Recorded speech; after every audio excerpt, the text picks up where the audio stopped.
Good morning, Willard Wildcats. Happy Tuesday, September 29th.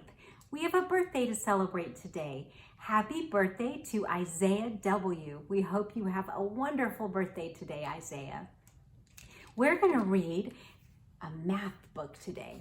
Alexander, Who Used to Be Rich Last Sunday by Judith Viorst and illustrated by Ray Cruz.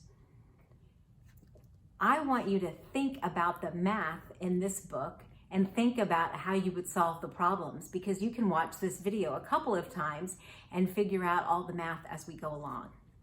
So let's find out why Alexander used to be rich last Sunday. Look at his pockets. His pockets are what? Empty. Alexander, who used to be rich last Sunday. It isn't fair that my brother Anthony has $2.75 and 1 dime and 7 nickels and 18 pennies. All right, here's an opportunity. You can pause the video and calculate how much money that is. What would you do, add or subtract? It isn't fair that my brother Nicholas has $1, 2 quarters and 5 dimes and 5 nickels and 13 pennies. It isn't fair because what I've got is bus tokens. All right, there's another addition problem for you. Hint, hint. And most of the time, what I've mostly got is bus tokens. Now, bus tokens are those coins you can use to put on the bus when you're going to ride the bus. Now we have a lot of digital cards, but some people use the tokens. And even when I'm very rich, I know that pretty soon what I'll have is bus tokens. I know because I used to be rich last Sunday.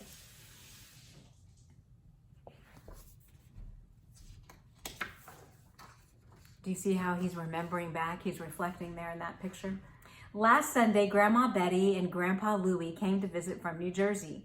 They brought lox because my father likes to eat lox. They brought plants because my mother likes to grow plants. They brought $1 for me and $1 for Nick and $1 for Anthony because Mom says it isn't nice to say this. We like money. A lot, especially me. Please take a minute, look at these pictures. Do you see their I like money faces?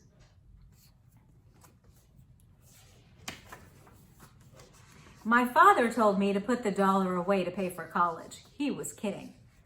Anthony told me to use the $1 to go downtown to a store and buy a new face. Anthony stinks.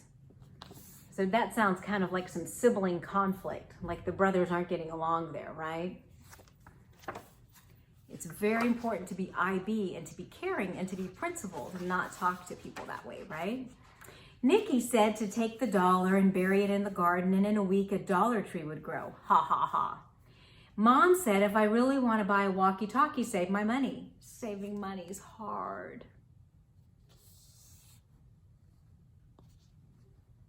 Okay, this book right here is giving you some years. Can you tell how old the book is?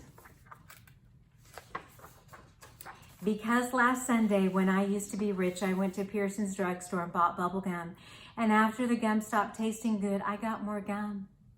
And after the gum stopped tasting good, I got more gum. And even though I told my friend David I'd sell him all the gum in my mouth for a nickel, he still wouldn't buy it. Goodbye, 15 cents. Last Sunday, when I used to be rich, I bet that I could hold my breath till 3. Anthony won. I bet that I could jump from the top of the stoop and land on my feet. Nikki won.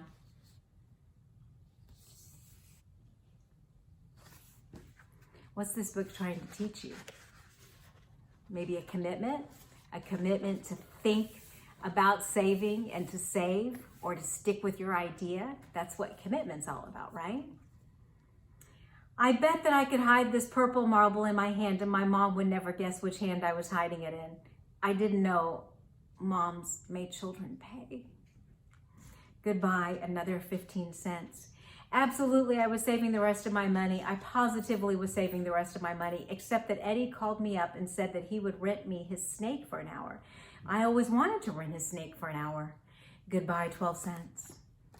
I want you to think about the creativity in these pencil illustrations or these ink drawings. I wonder if you might be creative and create something like that. to think about our I Beatitudes that we're celebrating this month. And I wonder, if you're being an inquirer, what you might spend your money on. Maybe with inflation, $1 is really 10, but I'm wondering what you are thinking about. Or if you're going to be curious about how much the inflation was from 1979 to today. So how much $1 in today's economy would be worth. Big questions for some of our students who really want to think about this, right, Wildcats? Anthony said, when I'm 99, I still won't have enough money for a walkie-talkie. Nick said, I'm too dumb to be let loose. My father said that there are certain words a boy can never say, no matter how ratty and mean his brothers are being. My father fined me 5 cents. Goodbye, dime. Last Sunday, when I used to be rich, by accident, I flushed 3 cents down the toilet. A nickel fell through a crack when I walked on my hands. I tried to get my nickel out with the butter knife and also my mother's scissors. Goodbye, 8 cents, and the butter knife, and the scissors. Look at these pictures. This is him getting fined.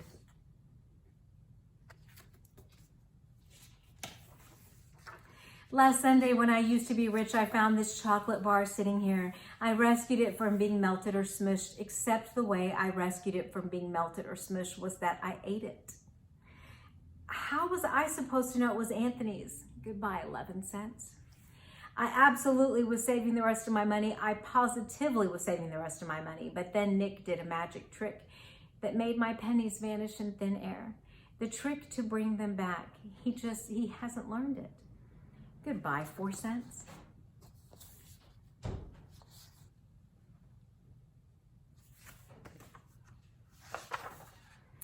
Anthony said that even when I'm 199, I still won't have enough money for a walkie-talkie. Nick said they should lock me in a cage. My father said that there are certain things a boy can never kick, no matter how ratty and mean his brothers are being. So what do you think he must have done? He must have kicked something, right? My father made me pay 5 cents for kicking it. Goodbye, nickel. Have you been subtracting all of these expenses as we went along from $1? If not, you can go back and watch. This is the second time and follow the text and subtract it as he goes. Last Sunday, when I used to be rich, Kathy around the corner had a garage sale.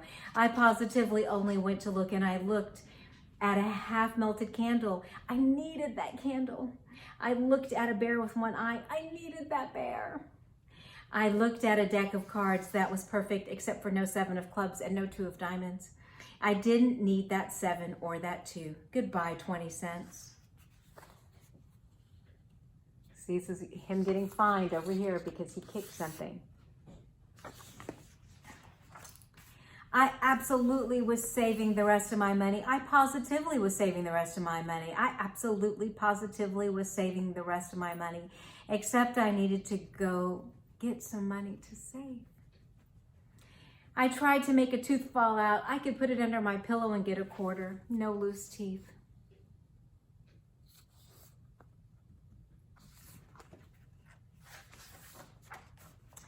I looked in Pearson's telephone booths for nickels and dimes that people sometimes forget. No one forgot. I want to show you in this picture, people didn't have cell phones then, and so they used booths with big phones in it to make a phone call, and they'd have to put change in it to make their phone call. I brought some non-returnable bottles down at Friendly's Market. Friendly's Market wasn't very friendly. Would they take his bottles? Doesn't seem it. I told my grandma and grandpa to come back soon. Last Sunday, when I used to be rich, I used to have $1. I do not have $1 anymore. I've got this dopey deck of cards, and I've got this one-eyed bear, and I've got this melted candle.